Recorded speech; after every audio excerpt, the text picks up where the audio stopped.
नमस्कार दोस्तों, राधे राधे, हरे कृष्णा। चीकोज रेसिपीज में एक बार फिर से आप सबका स्वागत है।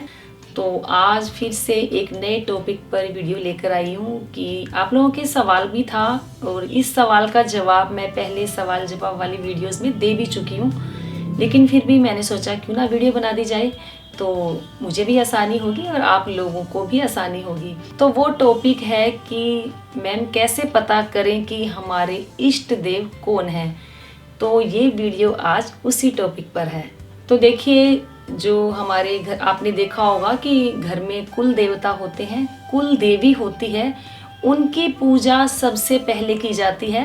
जैसे घर में बच्चा हुआ है तो उसका जब मुंडन करवाया जाता है तो जो हमारी कुल देवी होती है या कुल देवता होते हैं वहाँ जाकर बच्चे का मुंडन करवाया जाता है। या जैसे कि शादी होती है नई नई तो जोड़े सहित वहाँ पर लेकर जाया जाता है, जिसे कहते हैं कि उसकी हमें जात लगवा कर आनी है। तो वो हमें कुल देवी या कुल देवता के जाना पड़ता ही पड़ता है, तो उनकी पूजा तो अनिवार्य है ही है। तो अब बात करते हैं कि जो हमारा इष्ट देव है वो कौन है। तो आपने देखा होगा कि आपके साथ भी होता होगा, मेरे साथ भी हुआ था कि सभी देवी देवताओं की पूजा भी करते थे, लेकिन मन को कहीं भी जैसे सेटिस्फेक्शन नहीं मिलती थी, मन को शांति नहीं मिलती थी। मन हमेशा जैसे उड़ा उड़ा सा रहता था, डरा डरा रहता था।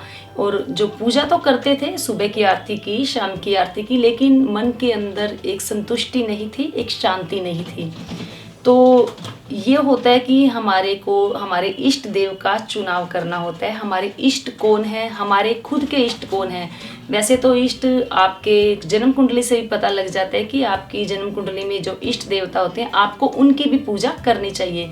लेकिन कई बार ऐसा होता है किसी एक देवी देवता को देखकर हमारा मन उनकी तरफ आश्चर्यजनक तरीके से आकर्षित हो जाता है और हमें लगता है कि हम उन्हें देखते रहें, और उन्हें देखकर हमारी आंखों में आंसू भी आ जाते हैं और हमारा मन पूरे तरीके से उनके चरणों में झुक जाता है। तो वो हमारे इष्ट देव होते हैं। मेरे साथ भी ऐसा ही हुआ था। पहले मैं पूजा करती थी नॉर्मल, जो घर में सुबह शाम पूजा आरती की जाती है करती थी, लेकिन अचानक से एक बार मैं गई वृंदावन। तो वृंदावन जाने के बाद जब मैंने बिहारी जी को देखा, इस्कॉन मंदिर में गई, वहाँ मैंने राधा कृष्ण को देखा, तो उन्हें एकटक निहारते निहारते मेरी आंखों से जो आंसू आए, मैं लगातार वहाँ रोती रही।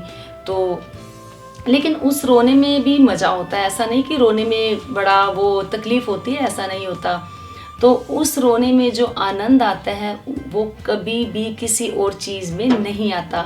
तो बस उसके बाद से मैं वहाँ से राधा कृष्ण छोटे विग्रह लेकर आई। तब से मैं भगवान श्री कृष्ण, राधा रानी और बाल गोपाल की पूजा अर्चना करती आई हूँ, और तब से मुझे आत्मिक शांति बहुत मिली है और मुझे बहुत अच्छा लगा है। और जो भक्ति में भी है मेरा जो रुझान है वो काफ़ी हुआ है। तो इष्ट देव आपके कोई भी हो सकते हैं, देवी भी हो सकती है, देवता भी हो सकते हैं।